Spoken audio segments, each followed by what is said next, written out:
Le 12 novembre 1940, Adolf Hitler signa la directive numéro 18 du Führer. Dans ce document, le chef du Troisième Reich déclarait avec une clarté qui se révélerait ensuite ironique que la participation de forces allemandes en Afrique ne devrait être envisagée que si les Italiens parvenaient à atteindre Mersa Matruh, sur le littoral nord de l'Égypte. Tant que cela ne se produirait pas, l'Allemagne resterait étrangère au conflit africain.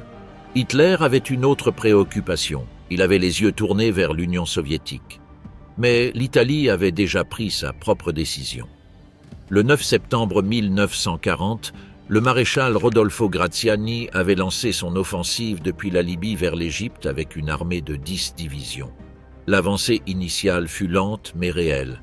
Ils occupèrent Sidi Barrani à l'intérieur du territoire égyptien et s'y arrêtèrent. Graziani attendait des renforts, de meilleurs approvisionnements, davantage de blindés. Ce qu'il reçut, en revanche, fut une contre-attaque dévastatrice. Le 8 décembre 1940 commença l'opération Compass, l'offensive britannique lancée par le général Archibald Wavell avec la force du désert occidental. Il s'agissait d'une manœuvre conçue initialement comme une incursion de 5 jours avec des objectifs limités. Ce qui suivit dépassa toutes les attentes alliées. En moins de 2 mois, 3 divisions britanniques, un total d'environ 31 000 hommes, 120 canons et 275 chars, détruisirent ou capturèrent 10 divisions italiennes. Les chiffres sont frappants. Plus de 130 000 prisonniers, 400 chars capturés, plus de 1200 pièces d'artillerie. Tobrouk tomba le 22 janvier 1941. Benghazi le 6 février. Dans le désert de Bédafom, le 7 février, le gros de l'armée italienne en Cyrénaïque cessa d'exister comme force combattante. C'est à Benghazi que le général Richard O'Connor, commandant de la force du désert occidental, contempla avec étonnement l'ampleur de sa propre victoire. À ses côtés furent capturés 6 généraux italiens, le général de Bersaglieri Bignani, le général d'artillerie Villanis, le général du corps du génie Negroni, le général des blindés Bardini, le général Conna et son chef d'état-major, le général Giuliano. « Je n'avais pas vu autant d'Italiens depuis le Durbar de Delhi de 1911, » commenta O'Connor avec une ironie sèche. Les soldats britanniques débordèrent de confiance. Ils croyaient qu'en quelques semaines, ils seraient à Tripoli. La nouvelle arriva à Berlin comme un coup de marteau. Si les Britanniques prenaient Tripoli, toute la côte nord de l'Afrique deviendrait une base alliée à partir de laquelle menacer le flanc sud de l'Europe. Cela mettrait en danger l'opération Barbarossa, l'invasion de l'Union soviétique que Hitler prévoyait de lancer au printemps 1941. La perte de la Libye, selon les propres mots du haut commandement allemand, pourrait créer une menace plus directe sur le continent européen. L'équation stratégique avait changé. L'Oberkommando der Wehrmacht, le haut commandement des forces armées allemandes, débattit en urgence. La solution ne pouvait pas être l'envoi d'une armée complète. Les ressources étaient engagées dans la campagne à l'Est. Mais il n'était pas non plus possible de permettre l'effondrement total du front africain. La décision fut d'envoyer une force expéditionnaire de l'échelle d'un corps d'armée, suffisamment puissante pour contenir les Britanniques, suffisamment réduite pour ne pas compromettre d'autres fronts. Ce corps recevrait un nom qui entrerait dans l'histoire, le Deutsches Afrika Korps, le corps allemand d'Afrique. Le 11 janvier 1941, le DAK fut formellement créé, bien que certains documents indiquent le 19 février comme date officielle d'activation sous ce nom spécifique. Durant ces premières semaines, l'unité fut connue simplement comme Befehlshaber der deutschen Truppen in Libyen, commandant des troupes allemandes en Libye. Quelle que soit la date exacte de sa fondation, la structure était claire. Une unité de corps d'armée motorisée, initialement composée de 2 grandes formations. La première était la 5e division légère, assemblée à la hâte à partir d'éléments de la 3e division Panzer, en particulier le 5e régiment Panzer, provenant des garnisons de Berlin-Wünsdorf. La seconde était la 15e division Panzer, qui arriverait plus tard, au printemps 1941. Aucune des deux n'avait été entraînée spécifiquement pour combattre dans le désert. Ce serait la première de nombreuses improvisations de l'Afrika Korps. Le commandement de la force expéditionnaire fut confié au général-lieutenant Erwin Rommel. Le choix n'était pas évident. Rommel était le général le plus récent en ancienneté à détenir la croix de chevalier avec feuille de chêne, une décoration qui le plaçait comme le deuxième officier de l'armée de terre à recevoir cette distinction. Il avait 49 ans et s'était fait connaître à la tête de la 7e division Panzer durant la campagne de France en 1940, une unité qui avança avec une telle rapidité que les Allemands eux-mêmes la perdèrent de vue sur la carte, gagnant le surnom de « division fantôme ». Il était agressif, intuitif, méprisait la paperasse et possédait une capacité presque instinctive à lire le terrain depuis un véhicule ou depuis les airs. Il était, à bien des égards, l'homme idéal pour une guerre de mouvement dans le désert. À d'autres égards, il était exactement le type de commandant capable de pousser ses troupes au-delà de ce que permettaient les approvisionnements et les ordres. Le 11 février 1941, Rommel atterrit à Tripoli. Les premiers contingents du DAK étaient déjà à terre depuis la veille. La ville était en effervescence, peuplée d'Italiens démoralisés et d'Allemands arrivés en urgence. Rommel effectua sa reconnaissance aérienne dès cet après-midi-là, survolant en avion léger le front où les Italiens s'étaient arrêtés. Ce qu'il vit le convainquit qu'il fallait agir rapidement. Ses ordres officiels étaient clairs, rester sur la défensive. Attendre l'arrivée de la 15e division Panzer, prévue pour la fin mai, et seulement alors, si les circonstances le permettaient, lancer des attaques limitées dans la région d'Agé Dabia. Berlin et Rome s'étaient accordés sur cette approche prudente. Le général Italo Garibaldi, commandant suprême italien en Afrique du Nord et supérieur hiérarchique de Rommel, s'attendait exactement à cela. Ce qu'aucun d'eux n'attendait, c'était que Rommel obéisse. Le 31 mars 1941, à 9h44 du matin, les véhicules de reconnaissance du 3e bataillon de reconnaissance allemand, stationnés à Mersa El Brega, entrèrent en contact avec une patrouille avancée de la 2e division blindée britannique. À 9h50, les premiers obus éclatèrent. L'opération Sonnenblume, tournesol, avait commencé, et avec elle l'histoire de l'Africa Korps au combat. Mais avant ce premier tir, Rommel avait déjà mené une autre bataille. Une bataille d'illusion et de perception. Il savait que le Daké était numériquement inférieur. La 5e division légère ne comptait que 120 chars, beaucoup d'entre eux étant les vétérans Panzer I et Panzer II au faible pouvoir de feu, avec seulement 40 Panzer, 3 et 10 Panzer, 4 pleinement opérationnels. Les Britanniques disposaient de plus d'hommes, plus d'artillerie et sur le papier, plus de chars. Pour compenser cette différence, Rommel recourut à la psychologie. Il ordonna de monter des canons anti-aériens sur des camions et de les faire défiler à plusieurs reprises sur les routes pouvant être observées par l'aviation ou l'espionnage britannique. Il fit construire des silhouettes en carton et en bois, peintes en vert grisâtre, qui, vues de loin ou depuis les airs, pouvaient être confondues avec des blindés. Il organisa des marches circulaires de colonnes soulevant des nuages de poussière visibles à des kilomètres, donnant l'impression que de nouvelles divisions arrivaient constamment au front. Le général Claude Auchinleck, qui dirigera plus tard l'armée britannique en Afrique, reconnaîtra ensuite que ces manœuvres de tromperie retardèrent la prise de décision alliée de plusieurs semaines cruciales. Pendant ce temps, Rommel utilisa ce temps gagné pour réorganiser les unités italiennes présentes dans la région. Le colonel italien Gaston Gambara, commandant le corps blindé italien, se souviendra des années plus tard que Rommel ne se contentait pas de donner des ordres. Il se promenait parmi les régiments italiens, exigeait des exercices, réorganisait les procédures et apprenait à ses officiers à penser en termes de mobilité et de rapidité. Les troupes italiennes, démoralisées après la catastrophe de l'opération Compass, commencèrent à retrouver discipline et cohésion. Pour renforcer le moral des troupes, l'Africa Korps lança également son propre journal de campagne. Il s'appelait « Die Oase », l'Oasis. Le premier numéro parut en mars 1941, imprimé sur un papier grisâtre de qualité modeste, avec des récits d'exploits individuels, des plaisanteries de caserne et des nouvelles du front. C'était une tentative consciente de créer un sentiment d'identité collective. Les soldats du Daka ne seraient pas simplement des Allemands stationnés en Afrique. Ils deviendraient les renards du désert, une communauté avec sa propre mythologie et son propre honneur.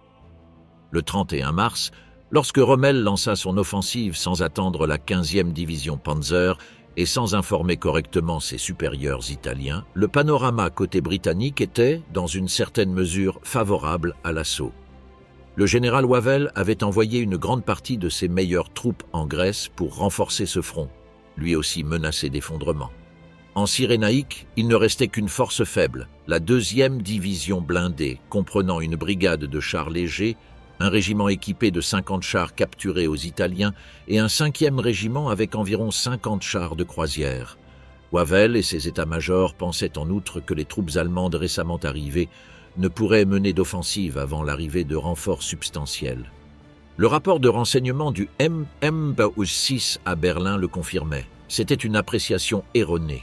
Le 5e régiment Panzer de Berlin-Wunsdorf, sous les ordres du lieutenant-colonel Albrick, attaqua Mersa El Brega le matin même du 31 mars avec le soutien de 2 attaques de Stukas à 17h30. L'infanterie progressa à travers les dunes sous 40 degrés, au milieu de champs de mines. L'avancée fut lente mais implacable. Les Britanniques commencèrent à reculer. Rommel, au volant de son char de commandement, se plaça personnellement à l'avant-garde. Dans les jours qui suivirent, l'avance allemande atteignit une vitesse qui déconcerta tous les observateurs. Le 4 avril, les troupes du DAK prenaient Msus, où un énorme dépôt de carburant britannique explosa par erreur. La garnison le détruisit en confondant la poussière soulevée par les chars britanniques en retraite avec l'avancée allemande. À la mi-avril, l'Africa Korps avait parcouru plus de 800 km, pris Benghazi le 4 avril, capturé les villes de Méchili et Derna et même capturé 2 généraux britanniques de première ligne. Le général Philip Neame, commandant des troupes en Cyrénaïque, et le général Richard O'Connor, artisan de la victoire de l'opération Compass, voyageaient ensemble dans un véhicule d'état-major sur la route de Derna dans la nuit du 6 au 7 avril lorsqu'ils tombèrent sur une patrouille motorisée du groupe Ponat. Le conducteur tenta de résister, prit son fusil, mais fut abattu par une rafale de mitraillettes. Neame et O'Connor, épuisés, se rendirent sous les canons des armes allemandes. Ce fut une capture presque accidentelle, mais d'une énorme valeur symbolique. L'homme qui avait détruit 10 divisions italiennes était maintenant prisonnier de guerre. Vers la fin avril, l'Africa Korps avait assiégé Tobruk, dont la garnison australienne, la 9e division australienne, environ 14 000 hommes, refusa de se rendre.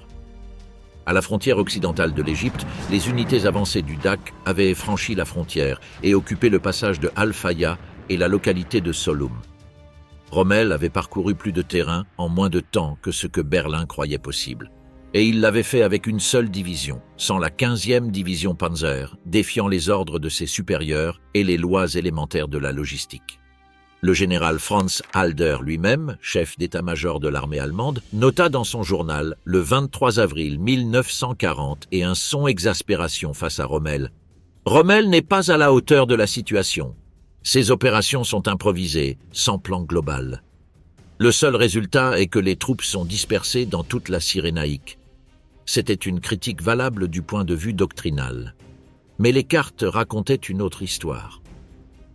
Pendant ce temps, Tobruk résistait. La première tentative allemande de prendre la place, les 13 et 14 avril, se solda par un échec. Le général Heinrich von Prittwitz und Gaffron, commandant de la 15e division Panzer, fut tué par des tirs d'artillerie le 10 avril, près du kilomètre 16, devenant le premier général du Daka à mourir au combat. Le lieutenant-colonel Ponat, commandant le 8e bataillon de mitrailleuses, réussit à pénétrer le périmètre de la forteresse avec ses hommes, mais se retrouva coincé dans un combat rapproché sans recevoir les renforts promis. Ponat fut abattu dans le chaos de cette bataille de tranchées. Son bataillon fut détruit. Tobruk ne tomberait pas. Et tant que les Australiens y résistaient, Rommel ne pouvait pas avancer vers l'Égypte. La forteresse portuaire était la clé. Sans elle, les lignes d'approvisionnement allemandes continueraient de s'étendre sur 1500 km, de Tripoli au front, avec tout ce que cela impliquait en termes d'usure, de vulnérabilité et de pénurie de carburant. Tobruk était une cicatrice, et pendant 8 mois, entre avril et décembre 1941, les soldats de l'Africa Korps vivraient avec cette cicatrice ouverte sur le flanc.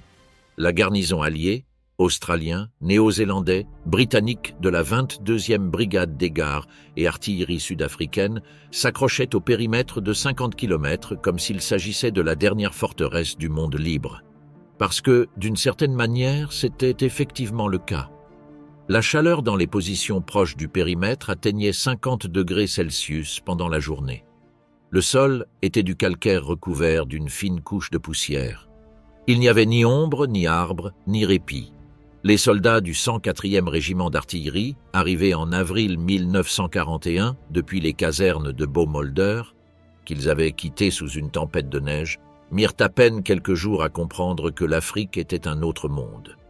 Les mouches étaient, selon le lieutenant Friedel Schmidt, un ennemi plus redoutable que toutes les armées du monde. Elles se glissaient dans les lèvres et le nez, recouvraient la nourriture en quelques secondes, transformaient les blessés en agonie. La dysenterie faisait des ravages parmi les troupes des deux camps.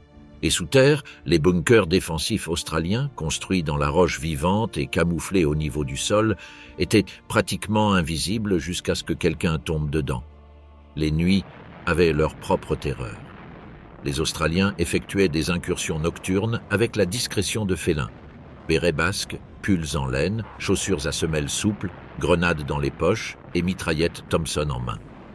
Ils apparaissaient sans prévenir à l'intérieur des positions allemandes, vidaient leurs chargeurs et disparaissaient avant que quiconque puisse réagir.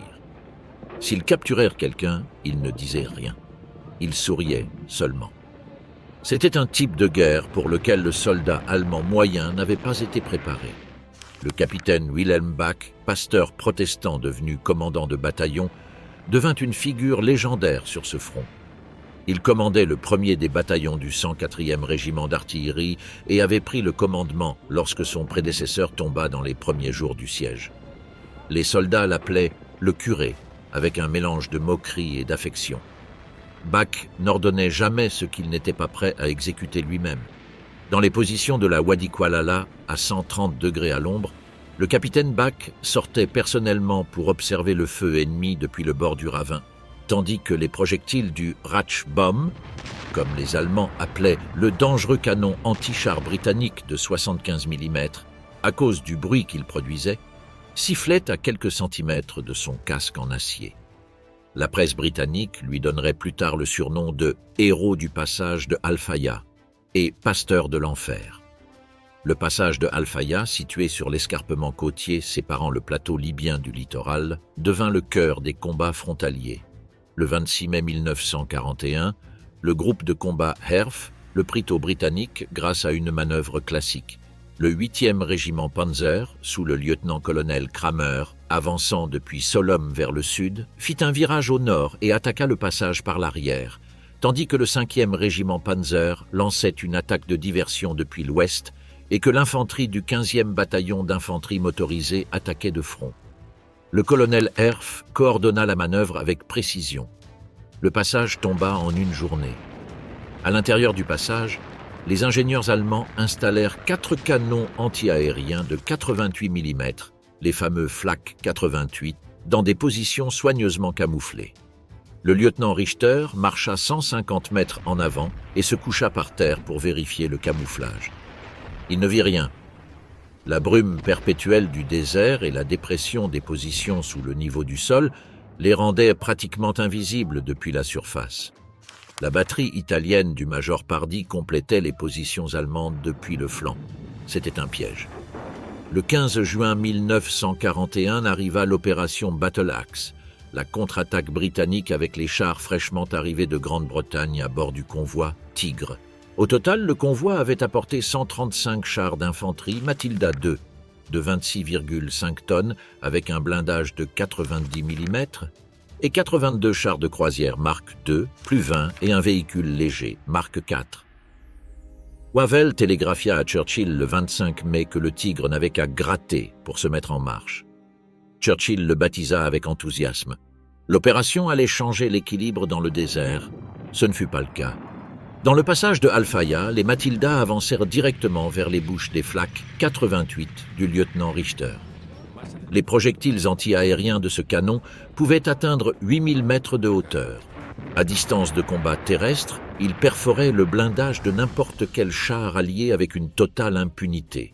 Le Matilda, dont la cuirasse avait résisté à tous les canons anti-chars allemands de petit calibre, brûlait maintenant comme une torche. Les chars britanniques furent détruits les uns après les autres. Dans la tradition du régiment, le passage de Al-Faya passa à s'appeler Hellfire Pass, le passage du feu de l'enfer. La Battle Axe échoua en 3 jours.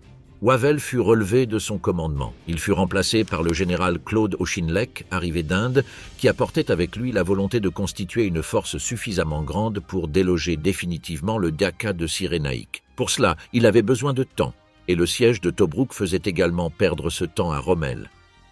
Il existe une image populaire de l'Africa Corps comme une force d'élite spécialement entraînée pour le désert, composée de volontaires sélectionnés parmi le meilleur de l'armée allemande.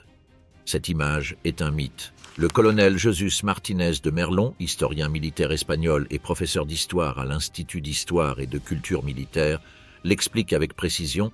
Le corps allemand est recruté parmi différentes unités, surtout à partir de la 3e division Panzer initialement, et il n'y a pas de recrutement spécial de personnes préparées pour le désert. Le Dacha fut constitué en urgence à partir de ce qui était disponible.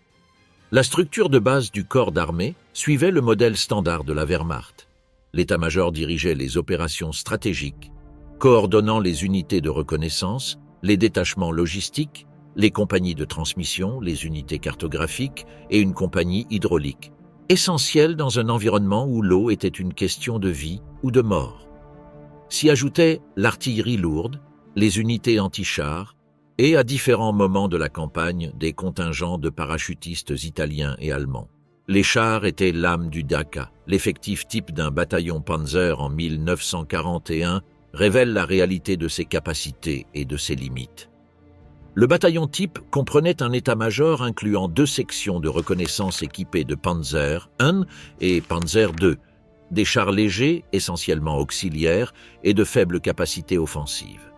Chaque compagnie de combat disposait également d'une section de reconnaissance avec des Panzer II, mais la force réelle résidait dans les Panzer III, 17 par compagnie, avec un canon de 50 mm, capable de combattre à armes égales avec la majorité des chars britanniques du début de la campagne.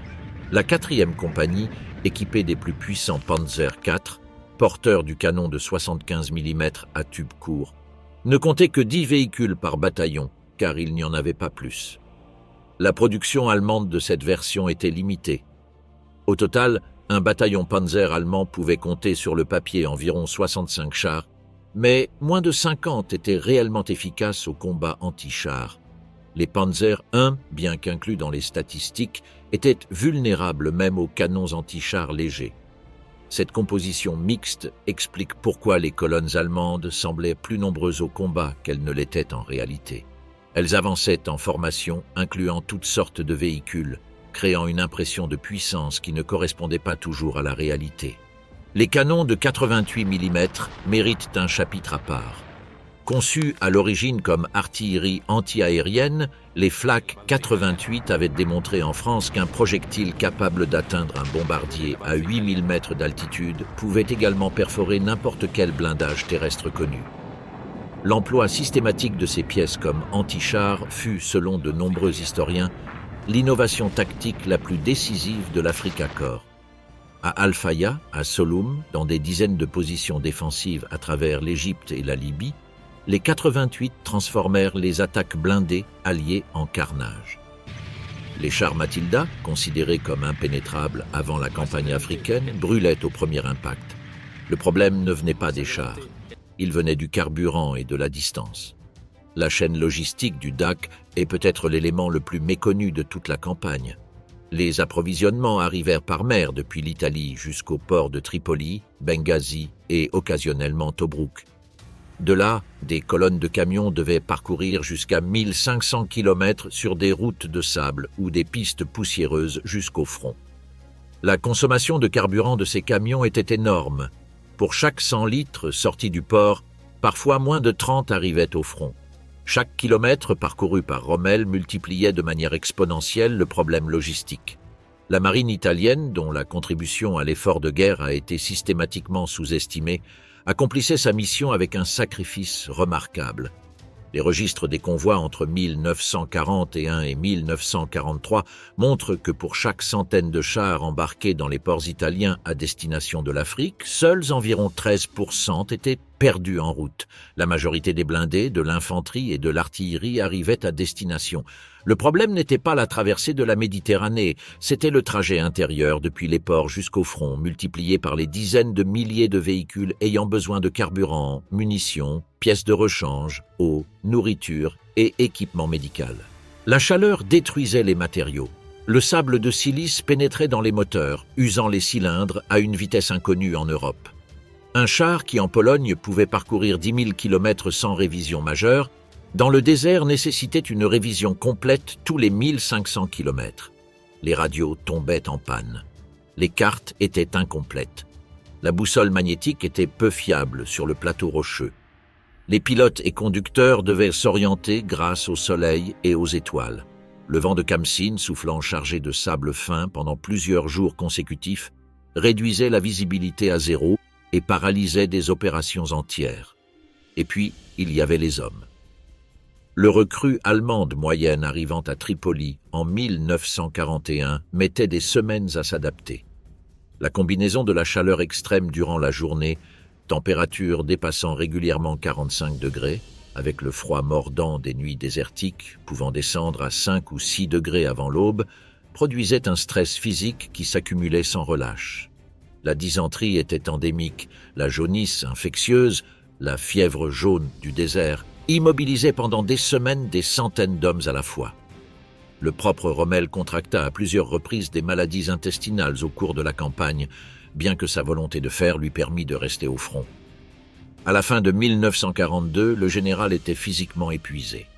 Le 18 août 1941, à 21h57 heure d'Europe centrale, une voix de femme jaillit des haut-parleurs de la station Soldatensender Belgrade, Radio Belgrade pour les soldats.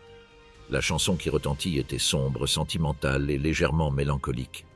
Elle s'appelait « Lied eines jungen Wachposten », le chant d'un jeune soldat de garde. Personne n'aurait mis un phénix sur son succès. 2 ans plus tôt, lorsqu'elle avait été enregistrée pour la première fois, elle n'avait vendu que 700 exemplaires. L'histoire de Lili Marlène est, en elle-même, une parabole sur la guerre. Le poème original avait été écrit en 1915 par Hans Lipp, instituteur à Hambourg servant dans l'armée impériale allemande pendant la Première Guerre mondiale. Il l'écrivit en pensant à 2 femmes, sa fiancée, nommée Lili, et la fiancée d'un camarade appelé Marlène. Il les combina en un personnage imaginaire qui attendait sous le lampadaire du quartier. Le poème resta endormi pendant 20 ans avant d'être publié en 1937 dans une collection intitulée « Die kleine Hafenorgel ». En 1938, le compositeur Norbert Schulz, déjà célèbre pour ses opéras, marches et partitions de films de propagande, lut le poème et le mit en musique. Il le fit avec une mélodie simple, accrocheuse, au rythme qui s'ancre facilement dans la mémoire. L'année suivante, son amie Lal Andersen, chanteuse de cabaret née le 23 mars 1905 à Bremerhaven, de son vrai nom Liselotte Hélène Bertha Bunenberg, enregistra la chanson le 2 août 1939 dans les studios Electrola de Berlin. Elle le fit, déclara-t-elle plus tard, avec peu d'enthousiasme. Elle n'aimait pas la mélodie et pensait que le résultat serait un nouvel échec. Le disque fut édité et ne vendit que 700 exemplaires. Joseph Goebbels, ministre de la propagande du Reich, méprisa la chanson. Trop sentimentale, trop mélancolique, rien de martial. Puis vint la guerre, et avec elle, l'occupation allemande de la Yougoslavie en avril 1941. Radio Belgrade fut transformée en Soldatensender Belgrade, la station au service des forces armées allemandes. Son signal était si puissant qu'il pouvait être entendu dans toute l'Europe et dans tout le bassin méditerranéen. Le directeur de la station, le lieutenant Karl-Heinz Reintgen, fut envoyé à Vienne chercher des disques d'occasion pour compléter la programmation. Parmi les piles d'enregistrements qu'il trouva dans les entrepôts de la station du Reich à Vienne, se trouvait l'ancien disque de Lal Andersen. Il le ramena à Belgrade. Le 18 août 1941, Reintgen diffusa la chanson pour la première fois. La réaction fut immédiate. En quelques jours, des centaines de lettres affluèrent de tous les endroits où étaient déployées les troupes allemandes, demandant qu'elle soit rejouée. Lorsque Goebbels voulut l'interdire, la pression des soldats fut si forte qu'il dut revenir sur sa décision. Lili Marlène passa à l'antenne toutes les nuits à 21h55, juste avant la fin de la diffusion. Elle devint l'hymne non officiel de la campagne africaine. Le feld-maréchal Rommel l'écoutait avec ses hommes. On dit que Rommel lui-même demanda à Radio Belgrade de l'intégrer de façon fixe à la programmation nocturne, de la faire devenir le dernier signal de la journée. Pour les soldats du DAK, enterrés dans leur position avant Tobrouk ou se déplaçant sur les pistes poussiéreuses de Cyrénaïque, cette voie représentait le lien avec un monde resté de l'autre côté de la Méditerranée, avec leurs maisons, leurs villes, leurs familles. Ce que personne n'avait prévu, c'est que les soldats britanniques l'écoutaient aussi. Le 8e armée syntonisa Radio Belgrade avec la même assiduité que l'Africa Corps. L'écrivain et officier britannique Fitzroy Maclean décrivit l'effet de la chanson au printemps 1942 depuis le désert occidental. La voix lui parvenait rauque, sensuelle, nostalgique, douce comme le sucre, et lui faisait penser à combien de temps il s'était écoulé depuis sa dernière vue de l'Europe. Le commandement allié finit par interdire à ses officiers de laisser écouter la chanson à la troupe, une interdiction impossible à maintenir. La mélodie était déjà sur les lèvres et sifflée par tous. La BBC produisit en 1943 une version parodique anti-allemande avec un nouveau texte chanté par Lucy Mannheim. Les Alliés enregistrèrent leur propre version. L'Allemande Marlène Dietrich, exilée à Hollywood et opposante vocale au nazisme, l'enregistra en anglais et en allemand pour les troupes alliées. Vera Lynn la chanta en anglais. La division bleue espagnole la chanta en espagnol. En 48 langues, la chanson de la jeune fille sous le lampadaire franchit toutes les frontières. Lal Andersen reçut après la guerre un disque d'or certifiant plus d'1 million d'exemplaires vendus. Goebbels ne l'a jamais voulu, mais la guerre avait besoin de la chanson, et la chanson avait besoin de la guerre. Lorsqu'on demanda à Lal Andersen pourquoi elle avait été si populaire parmi les soldats des deux camps, elle répondit par une image qui disait tout. Le vent peut-il expliquer comment il devient tempête ? Le 18 novembre 1941, le 8e armée britannique lança l'opération Crusader. C'était la plus grande offensive que les Alliés avaient tentée jusqu'alors dans le désert nord-africain et son objectif était direct. Lever le siège de Tobrouk, détruire l'Africa Corps et reconquérir la Cyrénaïque. Le nouveau commandant en chef, le général Claude Auchinleck, Auchy, comme l'appelèrent ses hommes, avait passé des mois à réorganiser, rééquiper et renforcer ses forces. Le 8e armée disposait désormais de 2 corps d'armée distincts, le 30e corps, regroupant les divisions blindées, la 7e division blindée avec 3 brigades de chars, et le 13e corps qui concentrait les unités d'infanterie soutenues par des brigades de chars d'infanterie. Cette séparation entre blindés et infanterie reflétait la doctrine britannique de l'époque qui distinguait les Armored Brigades, destinées aux opérations de mobilité et de profondeur, et les Army Tank Brigades, conçues pour le soutien direct de l'infanterie face aux contre-attaques blindées. Cette distinction conceptuelle aurait des conséquences importantes au combat. L'offensive commença dans le secret. La pluie et la tempête de sable des jours précédents avaient cloué au sol la Luftwaffe, et les mouvements de concentration alliés passèrent en grande partie inaperçus pour le renseignement allemand. Rommel, convaincu que les Britanniques mettraient des semaines à être en mesure d'attaquer, préparait sa propre offensive décisive contre Tobrouk. L'opération Crusader le prit par surprise. Dans les premiers jours, les blindés britanniques progressèrent rapidement vers le sud de la position de Tobrouk. La 7e brigade blindée, équipée des nouveaux chars croiseurs Crusader, se lança vers Sidi Rezegh, une crête allongée dominant l'aérodrome au sud de Tobrouk. Là commencèrent les combats les plus durs. Le terrain autour de Sidi Rezegh fut le théâtre d'affrontements chaotiques pendant plusieurs jours, avec des colonnes blindées se croisant dans la poussière, des commandements perdant le contact avec leurs unités et des généraux prenant des décisions basées sur des informations obsolètes. Les divisions panzer allemandes répondirent avec la célérité qui les caractérisait. Le général Ludwig Cruwell, commandant l'Africa Corps sous la supervision de Rommel, coordonna les mouvements des 15e et 21e divisions Panzer dans une série de frappes successives. À Sidi Rezegh, le 22 novembre, la 21e division Panzer détruisit pratiquement la 4e brigade blindée et infligea à la division sud-africaine environ 3000 pertes. Il semblait que l'offensive alliée était sur le point de s'effondrer. C'est alors que Rommel prit la décision que les historiens débattent encore aujourd'hui. Le 24 novembre, dans un élan d'initiative offensive défiant toute logique défensive, il concentra l'essentiel de ses forces blindées, la gruppe Rommel, composée des 2 divisions Panzer, et les lança vers l'est, vers la frontière égyptienne, avec l'intention de couper les lignes de ravitaillement alliées et de provoquer la panique dans l'arrière-garde. C'était le fameux « dash to the wire », le galop jusqu'au fil de la frontière.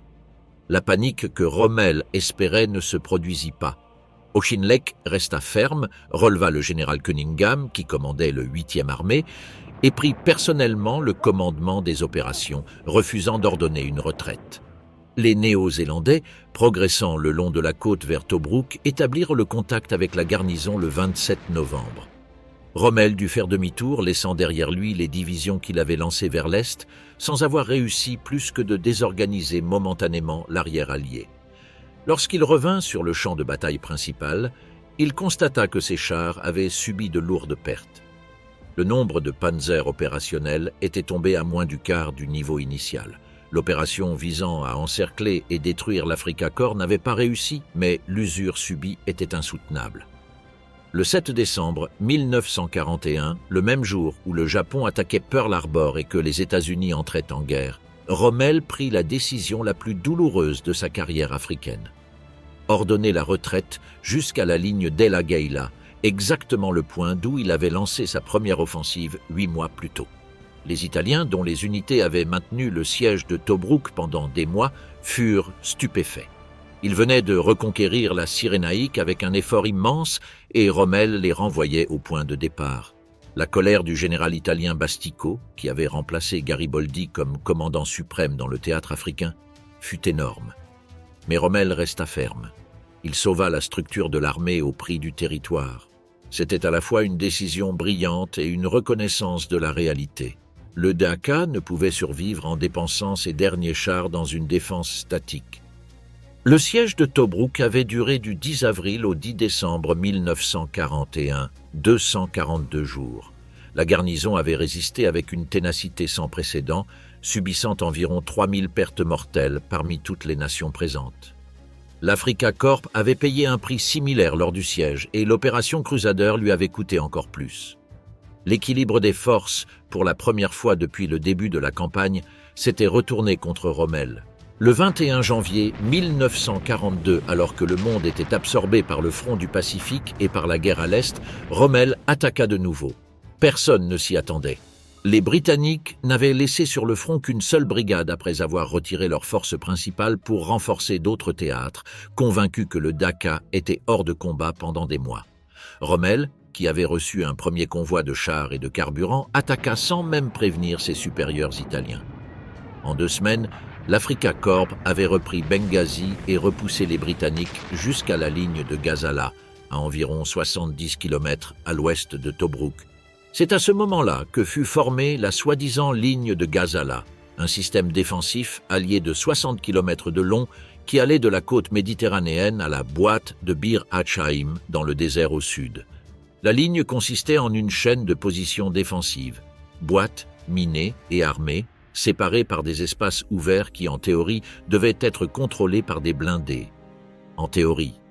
Au cours des premiers mois de 1942, les 2 camps reçurent des renforts. Les Britanniques reçurent les premiers chars Grant M, 3 américains, dotés d'un canon de 75 mm dans le châssis, capable de rivaliser avec les Panzer IV.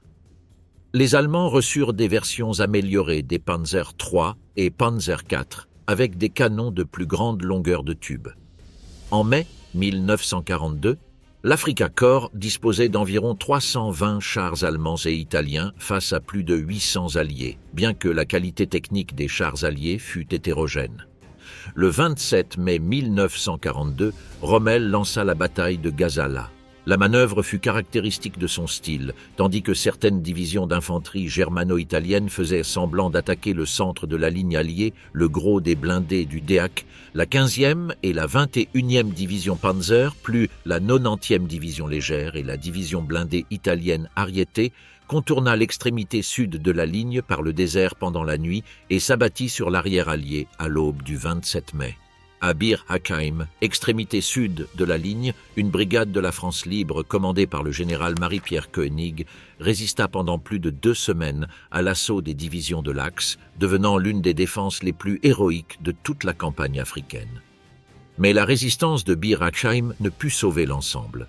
Les Britanniques, qui espéraient exploiter les flancs de l'avance allemande avec leurs chars, se heurtèrent à des formations anti-chars en profondeur. Les panzers avançaient, et lorsque les chars alliés les poursuivaient, les canons de 88 mm situés en arrière les pulvérisaient. Le nom de cette tactique devint célèbre, le Kesseltreffen, la bataille du Chaudron. Le 21 juin 1942, Tobrouk tomba. La garnison sud-africaine de 33 000 hommes se rendit en moins d'une journée de combat formel. Ce fut le plus grand désastre pour les armes britanniques depuis la chute de Singapour. Churchill reçut la nouvelle à Washington, où il rencontrait Roosevelt, et décrivit la sensation comme « l'un des coups les plus lourds dont je puisse me souvenir pendant la guerre ». Dans les entrepôts de Tobrouk, l'Africa Corps captura carburant, munitions, véhicules et vivres qui permettraient de soutenir l'avance pendant des semaines. À Berlin, Adolf Hitler signa la promotion de Rommel au rang de Generalfeldmarschall, maréchal de campagne. À 50 ans, Rommel devenait le plus jeune du grade, le 6e en ancienneté parmi tous les maréchaux allemands. La route vers l'Égypte était ouverte. Vers Al-Alamein, le rêve du canal de Suez, et le mercredi descendre au Caire. Le 30 juin 1942, les colonnes de l'Africa Corps franchissaient la frontière égyptienne vers l'est.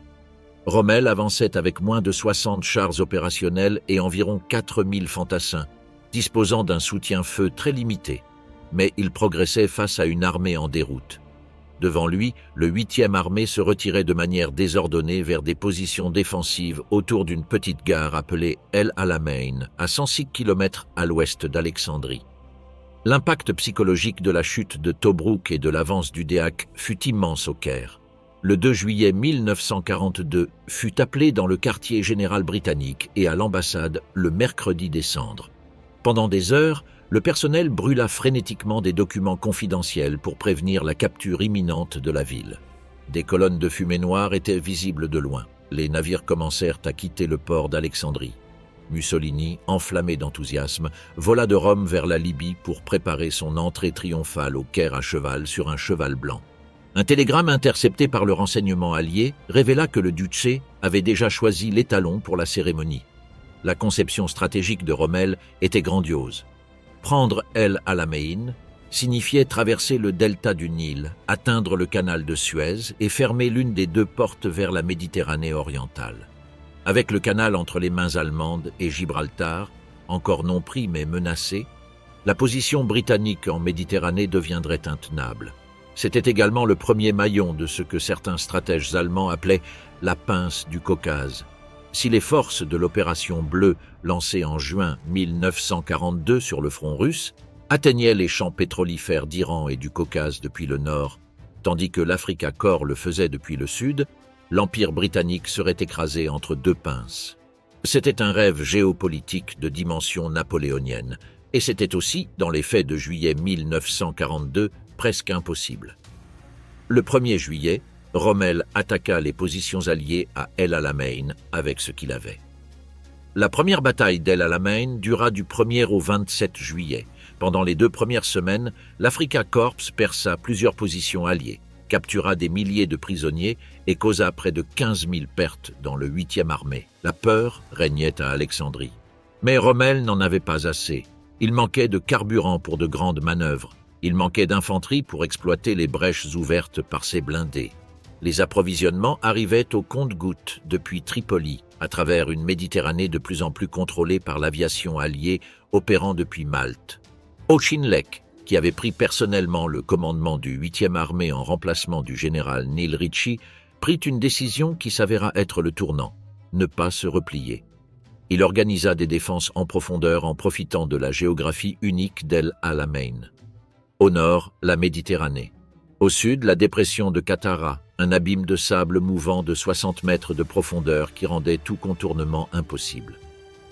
Pour la première fois dans la campagne d'Afrique, l'Africa Corps ne pouvait plus manœuvrer librement.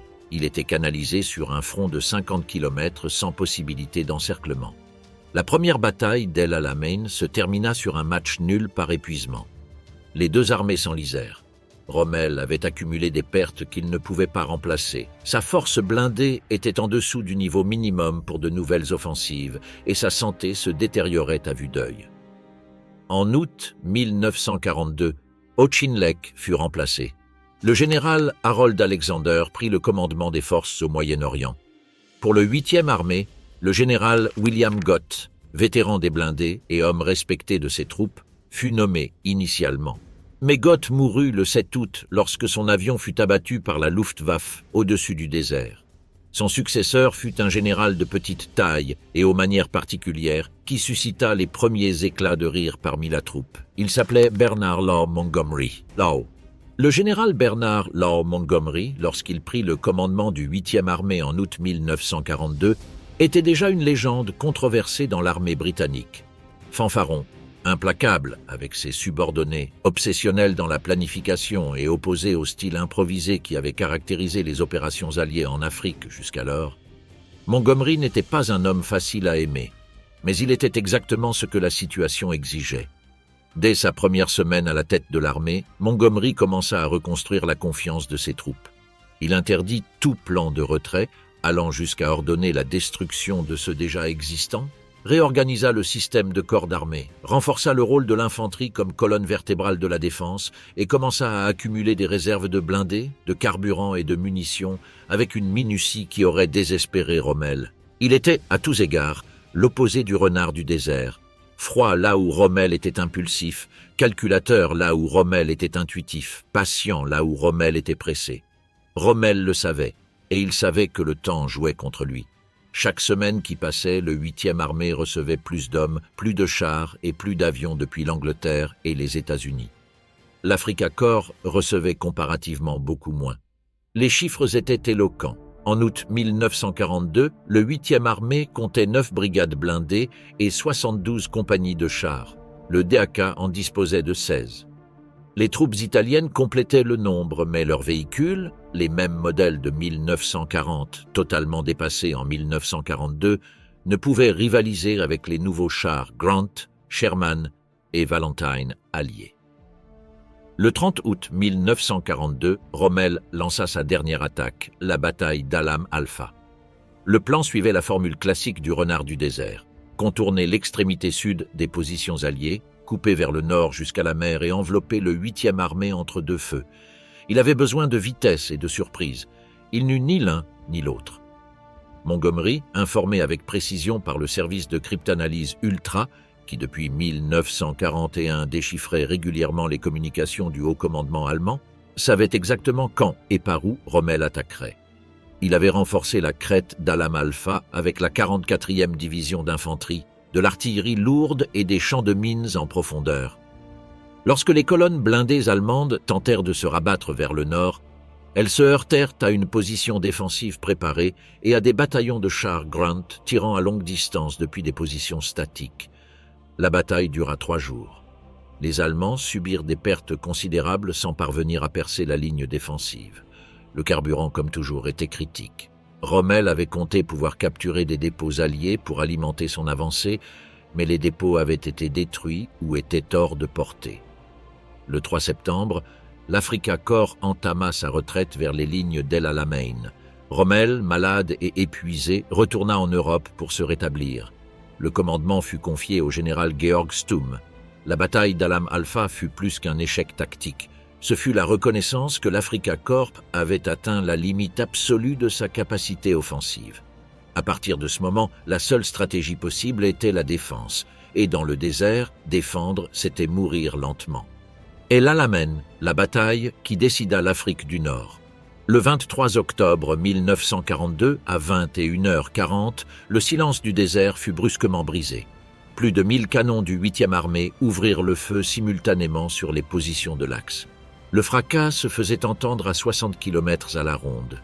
Les lignes défensives allemandes et italiennes furent enveloppées dans un rideau de feu et de poussière.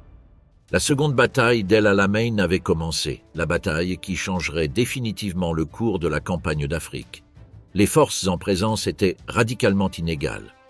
Côté axe, 103 000 hommes, 49 000 Allemands et 54 000 Italiens, 548 chars de combat, 552 canons de campagne, 1063 canons anti-chars, 7000 véhicules armés ou semi-chenillés et 350 avions.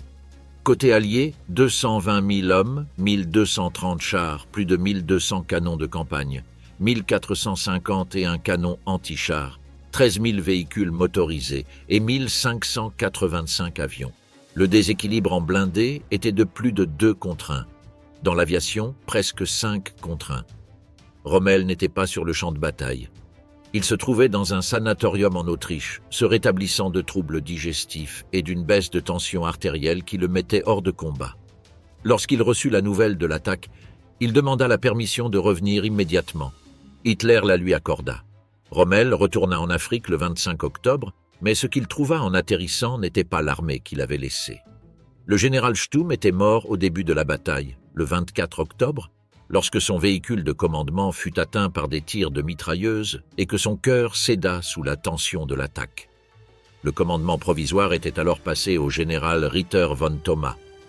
Les divisions allemandes et italiennes étaient enfouies dans une ceinture de 7 à 8 kilomètres de mines, plus d'un demi-million, alternés avec des pièges antipersonnels camouflés dans le sable et sans motif régulier. Les Britanniques appelèrent cette ceinture les « jardins du diable ». La tactique de Montgomery différait de tout ce qu'avait tenté un général allié auparavant. Il ne recherchait pas une bataille de manœuvre, il voulait une bataille d'usure. Il savait qu'en termes de mobilité et de vitesse de réaction, les Allemands restaient supérieurs. Il les força donc à combattre sur un terrain fixe, sans possibilité de manœuvre de flanc, consommant leurs réserves d'hommes et de chars une à une. Le front s'étendait sur 50 km entre la Méditerranée et la dépression de Qattara. Il n'y avait pas de place pour le renard. L'attaque fut d'infanterie. 5 divisions, britanniques, australiennes, néo-zélandaises, sud-africaines et indiennes, avancèrent dans l'obscurité vers les champs de mines, chacune soutenue par un bataillon de chars et la couverture aérienne de la Desert Air Force. Les sapeurs ouvraient des corridors dans les mines signalés par des cordes, tandis que l'artillerie supprimait les positions défensives avancées. L'avance était lente, méthodique et brutalement coûteuse. Chaque kilomètre se payait en vies humaines.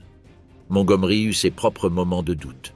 Le 26 octobre, alors que les régiments de chars subissaient des pertes alarmantes en tentant d'élargir les brèches ouvertes par l'infanterie, plusieurs de ses généraux de division lui demandèrent d'ordonner une pause. Montgomery refusa. Plus tard, il reconnaîtrait qu'il savait qu'il fallait donner l'ordre de continuer, même si les généraux n'étaient pas contents. La bataille devait se résoudre, et elle ne pouvait se résoudre qu'en avançant. Les Allemands répondirent avec une énergie désespérée. Rommel, revenu au commandement, coordonnait les contre-manœuvres depuis son char de commandement avancé, si près du front que ses propres communications étaient régulièrement coupées. Il organisa des contre-attaques avec les derniers panzers disponibles, mais chaque contre-attaque consommait des chars qu'il ne pouvait remplacer. La situation en carburant était catastrophique. Le sous-marin italien Prosperina et le pétrolier Louisiano, chargés de carburant pour le DEAC, avaient été coulés par l'aviation alliée en Méditerranée dans les jours précédant la bataille. L'Africa Corps commença El Alamein avec des réserves pour à peine 7 jours d'opérations intensives. Dans la nuit du 1er au 2 novembre, Montgomery lança l'opération Supercharge, le coup final. La 2e division néo-zélandaise et 2 brigades blindées attaquèrent le point le plus faible de la ligne de l'Axe, au nord, dans un secteur défendu par des divisions italiennes d'infanterie sans chars. En quelques heures, la brèche était ouverte. Le général Ritter von Thoma fut capturé le 4 novembre lorsque son char fut détruit, devenant le général le plus haut gradé du Dacca fait prisonnier. Cette nuit-là, Rommel envoya un message de la plus haute urgence à Hitler. La défaite était imminente, les hommes devaient se retirer ou mourir. Hitler répondit par l'ordre qui deviendrait le symbole de son incompréhension de la guerre dans le désert. Victoire ou mort. Pas un pas en arrière. Rommel, pour la première fois de sa vie, désobéit directement au Führer. Le 4 novembre 1942, il ordonna la retraite générale de l'Africa Corps. En dépit des ordres d'Adolf Hitler, notèrent les rapports ultérieurs. C'était la seule décision sensée, c'était aussi la fin de l'aventure égyptienne. Alors que l'Africa Korps commençait sa longue retraite vers l'ouest, un second coup tombait sur le théâtre africain depuis une direction inattendue. Entre le 8 et le 16 novembre 1942, tandis que Rommel évacuait ses positions à El Alamein, les forces anglo-américaines débarquaient en Algérie et au Maroc lors de l'opération Torch. C'était le plus grand débarquement amphibie de la guerre jusqu'alors, et il plaçait l'Africa Korps dans une situation sans échappatoire, pressé à l'est par le 8e armée de Montgomery et à l'ouest par les forces du général Dwight D. Eisenhower. La retraite de l'Africa Korps d'El Alamein jusqu'en Tunisie fut l'un des exercices de repli les plus remarquables de la Seconde Guerre mondiale. Sur 2000 km de côte, avec des conditions de carburant minimales et sous une pression aérienne constante, les unités du Dakar maintinrent cohésion et ordre. Montgomery avançait avec prudence, ce que ses pairs alliés critiqueraient, mais assez vite pour ne pas laisser aux Allemands la possibilité de se réorganiser. Le 23 janvier 1943, le 8e armée prenait Tripoli. La ville qui avait été le cœur de l'Africa Korps, le port d'où arrivaient tous les approvisionnements, était tombée. Mais Rommel n'était pas disposé à se rendre sans porter un dernier coup.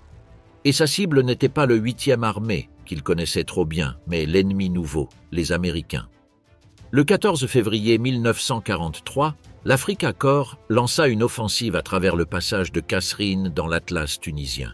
Les troupes du 2e corps de l'armée américaine, inexpérimentées et mal coordonnées, subirent l'attaque de front. Le résultat fut une défaite humiliante pour l'armée américaine. En 2 jours, les blindés allemands avancèrent de plus de 80 km à l'intérieur de la Tunisie, capturant des centaines de prisonniers, détruisant du matériel et semant le chaos dans les lignes de communication alliées. Le général Lloyd Fredendall, commandant du 2e corps, fut relevé de son poste à la suite directe de ce désastre. Ce fut la dernière victoire de Rommel en Afrique, et une victoire qu'il ne put exploiter. Il n'avait pas de réserve suffisante, ses lignes de ravitaillement étaient coupées par l'aviation alliée, et le 8e armée pressait depuis l'Est. Le Feldmarschall ordonna la consolidation des gains territoriaux et commença à se préparer à l'inévitable.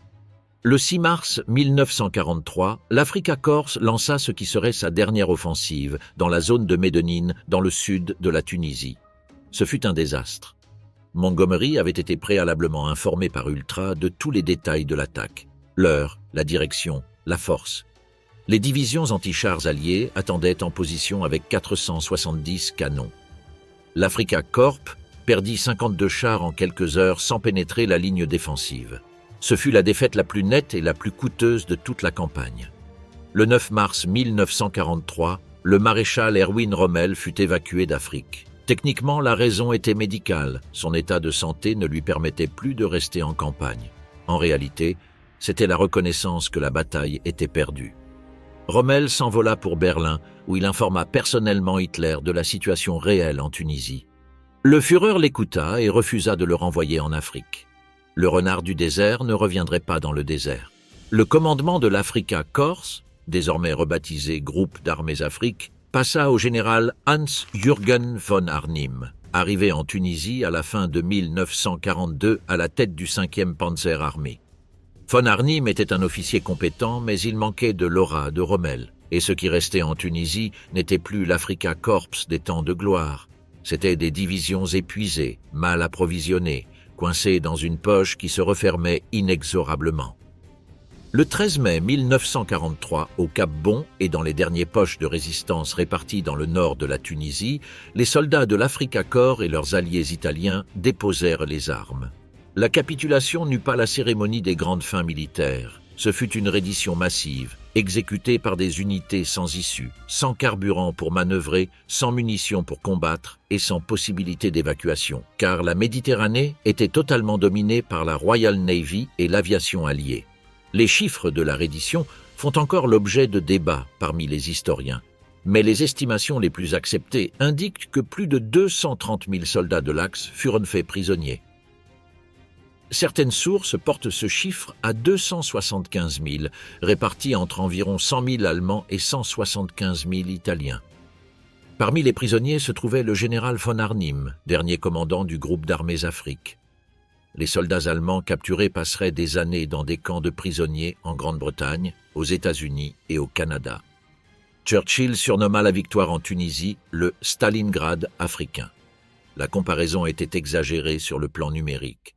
Stalingrad signifia la reddition de 300 000 hommes de la 6e armée allemande et changea l'équilibre global de la guerre. Mais sur le plan psychologique, le parallèle était exact. Une grande force allemande acculée, sans possibilité de secours, annihilée dans une poche géographique sans issue. Pour l'Allemagne, c'était la deuxième grande perte en moins de 6 mois. Pourquoi l'Africa Korps a-t-il perdu? La réponse simple. La supériorité numérique alliée est vraie, mais incomplète. L'explication la plus honnête nécessite de comprendre plusieurs niveaux simultanément. Au niveau stratégique, l'Allemagne n'a jamais considéré le théâtre africain comme prioritaire. Pour Hitler, la guerre se gagnait ou se perdait en Union soviétique. L'Africa Korps fut toujours une force secondaire, alimentée avec les ressources restantes après avoir satisfait les besoins du front de l'Est. Alors que l'armée blindée d'Afrique recevait 2 divisions, plus de 200 opéraient en Union soviétique. L'arithmétique stratégique n'a jamais été favorable à Rommel. Au niveau opérationnel, le DAK fut extraordinairement efficace tant qu'il put combattre selon ses propres termes, rapide, fluide, avec initiative. Lorsque les circonstances l'obligèrent à la défensive, d'abord à El Alamein puis en Tunisie, cet avantage disparut. L'armée allemande n'était pas conçue pour défendre. Sa doctrine, son entraînement et sa psychologie étaient orientés vers l'attaque. Montgomery le comprit et l'exploita. Il priva Rommel de l'initiative et le força à combattre sur un terrain fixe. Au niveau tactique, l'Africa Korps conserva une supériorité réelle pendant presque toute la campagne. Ses soldats étaient plus agressifs, ses officiers prenaient des décisions plus rapides et son intégration blindée, infanterie, artillerie, aviation tactique était plus efficace que celle des Alliés pendant la majeure partie du conflit. Ce n'est qu'à partir de 1943, lorsque les Américains et les Britanniques commencèrent à appliquer les leçons apprises, que l'équilibre tactique commença à s'égaliser. La logistique fut, en fin de compte, le facteur décisif. Le général Auchinleck le résuma avec précision dans ses mémoires. La bataille d'Afrique était essentiellement un concours de logistique. L'Africa Korps n'eut jamais suffisamment de carburant, jamais assez de munitions, jamais assez de pièces de rechange. Les convois en Méditerranée, attaqués systématiquement par la Royal Navy et par l'aviation depuis Malte, ne pouvaient compenser le déséquilibre. L'île de Malte, que certains planificateurs allemands, comme le général Kurt Student, avaient proposé de capturer dans le cadre de l'opération Hercules, ne fut jamais prise. Et cette omission stratégique eut des conséquences qui se firent sentir tout au long de la campagne. Le service ultra ajouta une autre dimension au déséquilibre. Depuis la fin de 1941, les Britanniques déchiffraient régulièrement les communications chiffrées de l'OKW grâce aux machines Enigma, y compris les messages personnels de Rommel à Berlin et les rapports de situation du DAK. Cela signifiait que Montgomery, et Auchinleck avant lui, connaissaient souvent les plans allemands avant leur exécution. La précision avec laquelle le 8e armée répondit aux attaques d'Alam Alpha et de Mednin ne s'explique que par cette connaissance préalable. Erwin Rommel est retourné en Europe en mars 1943 et ne revint jamais en Afrique. L'homme qui avait transformé le désert nord-africain en un théâtre d'opérations célébré dans le monde entier avait devant lui encore 18 mois de guerre et les plus sombres de sa carrière. Sa prochaine affectation fut l'inspection des défenses atlantiques en France, puis le commandement du groupe d'armée B pour la défense de la Normandie. Rommel était convaincu que les Alliés débarqueraient et qu'ils devaient être détruits sur la plage avant de pouvoir consolider leur position. Il discuta passionnément avec le maréchal Gerd von Rundstedt de la stratégie défensive. Il était, une fois de plus, l'homme de l'initiative et de l'action immédiate face aux partisans de l'attente et du coup en profondeur. Le 17 juillet 1944, le véhicule de Rommel fut attaqué par des avions alliés sur la route près de Livaro, en Normandie. Il souffrit de fractures du crâne et de graves blessures. Il fut évacué en Allemagne pour se rétablir. Puis vint le 20 juillet 1944. L'attentat du colonel Klaus von Stauffenberg et de ses compagnons de l'armée contre Hitler échoua. L'enquête de la Gestapo révéla des liens entre certains conspirateurs et Rommel. Son nom apparaissait dans des documents et conversations enregistrés comme possible chef de l'État après l'élimination du Führer. Rommel nia toute participation active à la conspiration. Les preuves étaient indirectes et il affirma lui-même ne pas savoir que le plan incluait l'assassinat de Hitler. Il aurait préféré sa capture et un procès. Cependant, son nom était trop important pour être ignoré. Le 14 octobre 1944, 2 généraux se présentèrent chez Rommel à Erlingen, près d'Ulm, où le maréchal se rétablissait de ses blessures. Ils lui offrirent un choix, un procès devant le tribunal du peuple, qui condamnerait certainement sa famille à la disgrâce et lui à la mort publique, ou le suicide silencieux par poison, qui serait annoncé comme une mort héroïque due à ses blessures et garantirait des funérailles d'État avec tous les honneurs. Rommel, âgé de 52 ans, sortit dans le jardin avec sa femme Lucie et son fils Manfred, leur fit ses adieux et monta dans le véhicule des généraux. 20 minutes plus tard, il était mort. La cause officielle fut un effondrement dû à ses blessures antérieures. La mort de Rommel fut dissimulée pendant des semaines. Berlin annonça le décès avec les honneurs dus à un maréchal tombé au combat. Hitler ordonna des funérailles d'État. Nul ne mentionna la pilule de poison.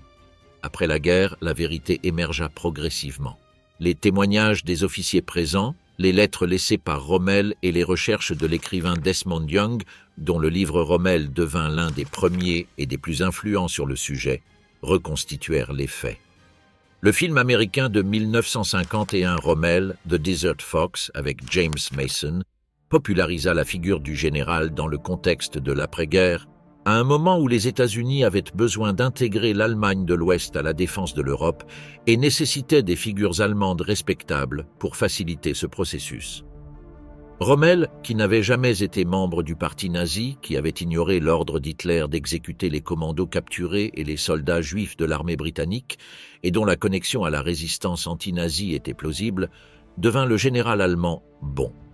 Le professionnel apolitique, le chevalier du désert. Cette image contient beaucoup de vérité et un peu de construction ultérieure. Rommel fut un militaire brillant et un être humain complexe qui combattit loyalement pour un régime criminel sans s'engager directement dans ses crimes les plus évidents. La campagne d'Afrique, contrairement au front de l'Est, se déroula généralement sans massacre de civils, exécution de prisonniers ou brutalité systématique caractéristique de la guerre d'extermination en Pologne et en Russie. L'Afrika Korps fut une anomalie dans le contexte de la guerre du Troisième Reich. Une unité qui se comporta, avec quelques exceptions mineures, dans le respect des normes du droit international de l'époque. Cela lui donna son aura particulière, et cette aura survécut à la défaite. Pour comprendre pleinement l'Afrika Korps, il faut également comprendre son grand adversaire, le 8e corps britannique. Ses soldats, australiens, néo-zélandais, sud-africains, indiens, polonais, grecs et bien sûr britanniques, se faisaient appeler les « rats du désert », un surnom né de l'insulte que la propagande nazie leur avait lancée lors du siège de Tobrouk. Des rats piégés dans leur terrier, les Australiens l'adoptèrent comme un signe d'honneur. La relation entre l'Afrika Korps et le 8e corps était particulière. C'était une guerre sans implication directe de la population civile, sans partisans, sans représailles et sans la brutalité qui caractérisait les autres fronts. Les prisonniers étaient généralement respectés. Les blessés de l'autre camp étaient soignés quand c'était possible. Les commandants des deux camps s'admirèrent mutuellement en privé et parfois en public. Churchill loua Rommel au Parlement en janvier 1942. Rommel parlait avec respect de la ténacité australienne à Tobrouk. Montgomery, lorsqu'on lui posait des questions sur Rommel, répondait avec précision technique, sans insulte personnelle. Cette courtoisie relative a rendu la campagne d'Afrique émotionnellement différente de la guerre sur le front de l'Est ou dans le Pacifique. Un soldat de l'Afrika Korps capturé à El Alamein savait qu'il survivrait. Cela changeait le calcul psychologique de la reddition. Le mythe de l'Afrika Korps, en tant que force invincible, fut en partie une construction délibérée de la propagande allemande sous la direction de Goebbels. Mais ce fut aussi une construction involontaire de la propagande alliée, qui avait besoin d'expliquer ses défaites face à un ennemi digne et exceptionnel. Une armée qui perd face à un génie subit une défaite plus honorable que celle qui perd face à un égal. Rommel fut, en ce sens, le meilleur cadeau que Hitler ait pu faire à l'Empire britannique. Un ennemi à admirer. Bernard Montgomery comprit cette dynamique et la rejeta activement. Quand Auchinleck tenta avec humour noir d'attribuer un succès partiel au « facteur Rommel », Montgomery répondit froidement que cette attitude était dangereuse pour le moral. Il n'y avait pas de facteur mythique dans la guerre. Il y avait de la planification, de la logistique et de la volonté. Le 8e corps pouvait gagner parce qu'il avait plus d'hommes, plus de chars et de meilleurs approvisionnements, et il le ferait en suivant un plan méthodique, sans improvisation héroïque. Montgomery gagna El Alamein, et en la gagnant, il changea la perception globale de la guerre. Pour la première fois depuis 1939, une armée de terre alliée avait battu en bataille ouverte la Wehrmacht. Non pas par une supériorité écrasante au premier choc, mais dans une bataille prolongée de 12 jours contre un ennemi qui se défendait avec habileté. Le 15 novembre 1942, les cloches de toutes les églises de Grande-Bretagne sonnèrent par ordre du Premier ministre Churchill. C'était la première fois depuis le début de la guerre. La question est inévitable et les historiens en débattent depuis des décennies. Si Rommel avait disposé de plus de ressources, si Malte était tombée, si Hitler avait priorisé la Méditerranée sur le Caucase, si les approvisionnements étaient arrivés régulièrement, l'Africa Corp aurait-il pu prendre Alexandrie, le canal de Suez et changer le cours de la guerre? Le colonel Martinez de Merlon, dans son analyse comparative des deux armées, propose une réponse nuancée. Je ne le vois pas. Il se retrouve face à une situation survenue. Et bon, on peut dire « homme, oui, mais que transfère-je en Égypte ?» La question n'était pas de savoir si Rommel était suffisamment brillant, il l'était indéniablement, mais si l'Allemagne disposait de la capacité stratégique et logistique pour soutenir une offensive de cette ampleur sur deux fronts simultanément. En juillet 1942, l'Africa Corps disposait d'environ 60 chars opérationnels lorsqu'il atteignit El Alamein. À ce moment, l'armée allemande comptait plus de 200 divisions sur le front soviétique, lançant l'opération Bleue vers le Caucase et Stalingrad. Détacher des divisions blindées du front de l'Est pour renforcer Rommel aurait signifié affaiblir une offensive qu'Hitler considérait comme décisive.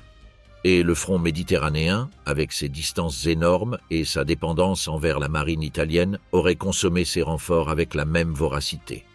Malte reste le joker de ce débat. L'île, située au centre de la Méditerranée entre la Sicile et la Tunisie, était le point depuis lequel l'aviation et les sous-marins alliés attaquaient les convois de l'Axe. Si l'Allemagne et l'Italie avaient mené à bien l'opération Hercule, le projet d'invasion de Malte prévu pour 1942 mais annulé après la chute de Tobrouk, les convois auraient eu beaucoup plus de marge.